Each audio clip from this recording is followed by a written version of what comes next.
आकाशवाणी रांची से प्रस्तुत है समाचार ध्वनि चित्र।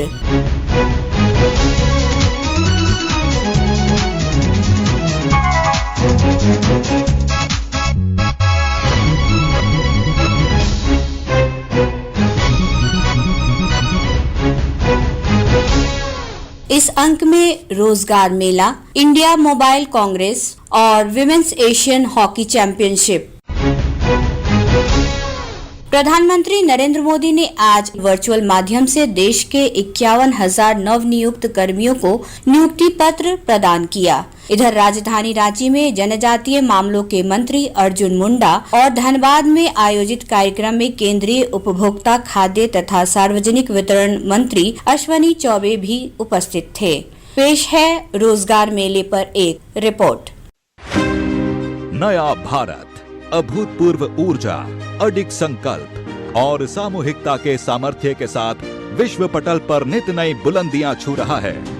चाहे नवाचार हो या स्टार्टअप्स, मेक इन इंडिया हो या स्किल इंडिया, मिशन चंद्रयान की सफलता हो या एशियन गेम्स में अद्वितीय शतकीय प्रदर्शन, नारी शक्ति और युवा शक्ति देश की उपलब्धियों के केंद्र में है। केवल 9-10 सालों में ये सब इसलिए संभव हुआ क्योंकि देश को माननीय प्रधानमंत्री श्री नरेंद्र मोदी जी के रूप में एक दूरदर्शी और निर्णायक नेतृत्व मिला है। मोदी जी के नेतृत्व में आज देश में आशा और विश्वास है, कैन डू की स्पिरिट है और नेशन फर्स्ट का संकल्प है। देश की इस करीब 1 दशक की तेज विकास यात्रा में रोजगार, स्वरोजगार और स्वावलंबन के अनगिनत अवसरों का सृजन हुआ है। राष्ट्र निर्माण के इस संकल्प को नई मजबूती मिली है रोजगार मेले से। भारत सरकार और सहयोगी राज्य सरकारें मिलकर रोजगार मेलों के द्वारा लाखों सरकारी पदों पर नियुक्तियां कर रही हैं। साथियों, बीते 9 वर्षों में भारत सरकार ने सरकारी भर्ती प्रक्रिया को ज्यादा तेज करने, ज्यादा पारदर्शी और निष्पक्ष बनाने को भी प्राथमिकता दी है। समयबद्ध, पारदर्शी, सरल और तकनीक आधारित रिक्रूटमेंट प्रोसेस के माध्यम से अब तक रोजगार मेले के अंतर्गत लाखों युवाओं को सरकारी नौकरियां दी गई हैं। इन युवा कर्मयोगियों के योगदान से विभिन्न मंत्रालयों और विभागों में कार्य क्षमता का विस्तार हुआ है। नए भारत की प्रगति की एक महत्वपूर्ण विशेषता रही है अद्वितीय स्पीड और स्केल पर इंफ्रास्ट्रक्चर का निर्माण, ऐतिहासिक स्तर पर निवेश और अत्याधुनिक तकनीकों का इस्तेमाल करके सड़क, rail, port, airport, mass transport, waterways और लॉजिस्टिक्स इंफ्रास्ट्रक्चर के क्षेत्र में भारत ने हाल के वर्षों में जितना काम किया है उसने लोगों को ease of living, ease of travelling और साथ ही ईज ऑफ डूइंग बिजनेस को बहुत बढ़ावा दिया है। इन सेक्टरों में हो रही प्रगति के कारण रोजगार के कई अवसर बने हैं और साथ ही इनसे जुड़े सरकारी पदों पर बड़ी संख्या में रोजगार मेले के माध्यम से नियुक्ति की जा रही है। पिछले कुछ महीनों में रोजगार मेलों के माध्यम से करीब 1.5 लाख अभ्यर्थियों को तो सिर्फ भारतीय रेल में ही नियुक्त किया गया है। इन अभ्यर्थियों को technical assistant, station master, train manager, junior engineer, pointsman, track maintainer, commercial clerk आदि के रूप में देश की सेवा करने की जिम्मेदारी मिली है। आज रोजगार मेले के माध्यम से 51,000 से अधिक युवाओं को विभिन्न मंत्रालयों एवं सरकारी विभागों में नौकरी के लिए नियुक्ति पत्र सौंपे जा रहे हैं। इनमें 14,000 से अधिक युवाओं को रेल मंत्रालय में विभिन्न पदों पर नियुक्ति पत्र मिल रहे हैं। साथ ही डाक विभाग में ग्रामीण डाक सेवक, शिक्षा मंत्रालय में प्रोफेसर, असिस्टेंट प्रोफेसर, लाइब्रेरियन, वित्त मंत्रालय में tax assistant, stenographer, probationary officer, स्वास्थ्य एवं परिवार कल्याण मंत्रालय में डॉक्टर, फार्मासिस्ट, लैब अटेंडेंट और रक्षा मंत्रालय में junior engineer, lower divisional clerk, fireman सहित विभिन्न पदों के लिए भी नियुक्ति पत्र दिए जा रहे हैं। अमृत काल में रोजगार मेले के माध्यम से सरकार की कार्य प्रणाली का हिस्सा बन रही ये अमृत पीढ़ी राष्ट्रीय लक्ष्यों और संकल्पों की सिद्धि में निर्णायक भूमिका निभाएगी। युवाओं के करियर को नई दिशा देते ये रोजगार मेले सुनहरे भारत की तस्वीर को प्रकाशमान कर रहे हैं। प्रधानमंत्री नरेंद्र मोदी ने इस अवसर पर अपने संबोधन में कहा है कि केंद्र सरकार द्वारा रोजगार देने के अभियान का यह महत्वपूर्ण पड़ाव है। रोजगार मेले की ये यात्रा इस महीने एक महत्वपूर्ण पड़ाव पर पहुंची है। पिछले वर्ष अक्टूबर महीने में ही रोजगार मेले की शुरुआत हुई थी। तब से निरंतर केंद्र और एनडीए शासित भाजपा शासित राज्यों में रोजगार मेले का आयोजन लगातार किया जा रहा है, बार बार किया जा रहा है। अब तक लाखों युवाओं को सरकारी नौकरी के नियुक्ति पत्र दिए जा चुके हैं। आज भी 50,000 से ज्यादा युवाओं को सरकारी नौकरी दी गई है।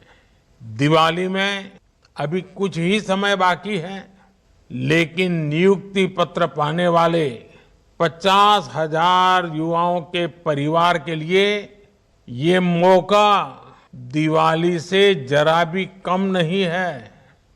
आप सभी ने कड़ी मेहनत से ये मुकाम हासिल किया है। इसके लिए आप सभी मेरे नौजवान साथी, विशेषकर हमारी बेटियां बहुत बहुत बधाई के पात्र हैं।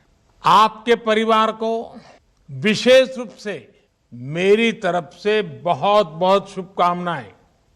देश के अलग अलग राज्यों और केंद्र शासित प्रदेशों में आयोजित होने वाले रोजगार मेले युवाओं के प्रति हमारे कमिटमेंट का प्रमाण है।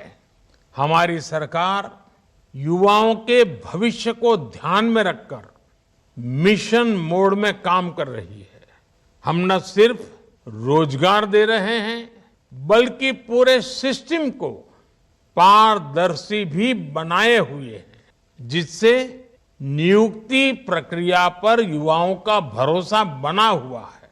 हमने भर्ती प्रक्रिया को न सिर्फ स्ट्रीमलाइन किया है, बल्कि कुछ परीक्षाओं को रिस्ट्रक्चर भी किया है। स्टाफ सिलेक्शन कमीशन की रिक्रूटमेंट साइकिल में जो समय लगता था, वो लगने वाला समय अब करीब करीब आधा हो गया है। यानी सर्कुलर पत्र जारी होने से लेकर नियुक्ति पत्र देने तक के समय को काफी कम कर दिया है। इससे युवाओं के समय की बड़ी बचत हुई है। युवाओं के हित में सरकार ने एक और महत्वपूर्ण बदलाव किया है। एसएससी के कुछ परीक्षाओं को हिंदी, इंग्लिश और 13 क्षेत्रीय भाषाओं में लेना शुरू कर दिया है। इससे बड़ी संख्या में उन युवाओं को नौकरी के लिए आवेदन करने का अवसर मिल रहा है, जिनके रास्ते में भाषा की दीवार खड़ी थी। केंद्रीय मंत्री अर्जुन मुंडा ने रांची में आयोजित कार्यक्रम को संबोधित करते हुए कहा, जो जिस युग में जिस काल में काम करता है वो इतिहास बनाता है। और इसी उद्देश्य के साथ यह आयोजन संपन्न हो रहा है। और मुझे खुशी है कि आज रांची में, क्योंकि इसी सभागार में कई बार इस तरह का आयोजन हुआ है, इसके अलावे सीएम पे पीडीआई में हुआ, इसके अलावे हमारे सीआरपीएफ रीजनल सेंटर है वहाँ पर हुआ, 37 से अधिक स्थानों पर ये कार्यक्रम आज संपन्न हो रहा है। तो देश एक भाव है, देश हम सबका है, देश हमारा है, हर व्यक्ति का यह देश है और उसे अपने देश को संभालने का पूरा अधिकार है। उस अधिकार का उपयोग हम अपने सेवा के माध्यम से कैसे कर सकते हैं। 7वां इंडिया मोबाइल कांग्रेस कल दिल्ली स्थित भारत मंडपम में शुरू हुआ। इस अवसर पर प्रधानमंत्री नरेंद्र मोदी ने देश के 100 शिक्षण संस्थानों को 5G use case lab award से सम्मानित किया, जिसमें धनबाद के IIT, ISM समेत झारखंड के 3 शिक्षण संस्थान शामिल हैं। पेश है इंडिया मोबाइल कांग्रेस पर एक report. India, a name synonymous with innovation. Driving digital growth across the world. With over 1 billion mobile phones and 800 million active internet users, India is now at the helm of the global digital reform. It is no surprise that the country now accounts for over 46% of global digital transactions. This achievement is a result of the visionary leadership of the Honorable Prime Minister Shri Narendra Modi, who has consistently taken comprehensive steps to harness the nation's vast potential in this sector. In October 2022, during the India Mobile Congress, he ushered in a new era of connectivity by launching 5G services for the nation. इस अवसर पर प्रधानमंत्री नरेंद्र मोदी ने अपने संबोधन में कहा, India mobile Congress के इस 7वें एडिशन में आप सबके बीच आना अपने आप में एक सुखद अनुभव है। 21वीं सदी की तेजी से बदलती हुई दुनिया में ये आयोजन करोड़ों लोगों का भाग्य बदलने की क्षमता रखता है। एक समय था जब हम फ्यूचर की बात करते थे तो उसका अर्थ अगला दशक या 20-30 साल बाद का समय या फिर अगली शताब्दी होता था। लेकिन आज हर दिन टेक्नोलॉजी में तेजी से होते परिवर्तन के कारण हम कहते हैं the future is here and now.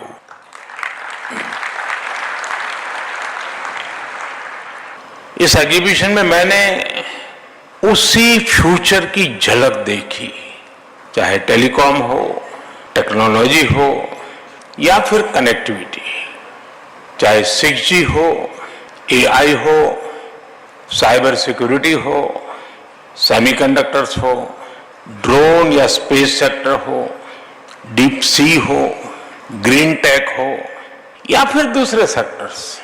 आने वाला समय बिल्कुल ही अलग होने जा रहा है।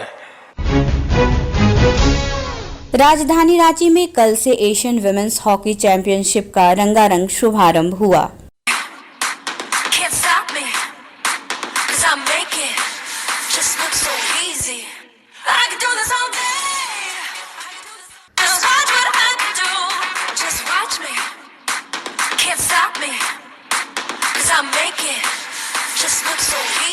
तरिए या मरिए हाय कोई तो चल सिद्ध पड़िए तुम पे तरिए या मरिए चक दे हो चक दे इंडिया चक दे हो चक दे इंडिया चक दे। इस अवसर पर राज्य के खेल मंत्री हफीजुल हसन ने कहा है कि झारखंड में इस तरह का चैंपियनशिप आयोजित करना गर्व की बात है। गर्व की बात है कि इंडिया में सबसे पहली बार वो भी झारखंड में हो रहा है और माननीय हेमंत सोरेन जी के नेतृत्व में स्पोर्ट्स मिनिस्टर हैं, तो मेरे लिए भी गर्व की बात है और झारखंड के लिए भी गर्व की बहुत बात है।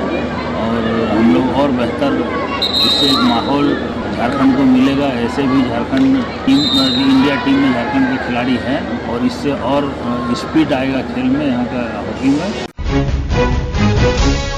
इसके साथ ही आकाशवाणी रांची से समाचार ध्वनि चित्र का आज का संस्करण समाप्त हुआ। हर शनिवार को यह कार्यक्रम रात्रि 7:45 बजे समाचार एकांश द्वारा प्रस्तुत किया जाता है। संपादक शिल्पी, प्रस्तुतकर्ता अरविंद कुमार और प्रवक्ता शालिनी वर्मा।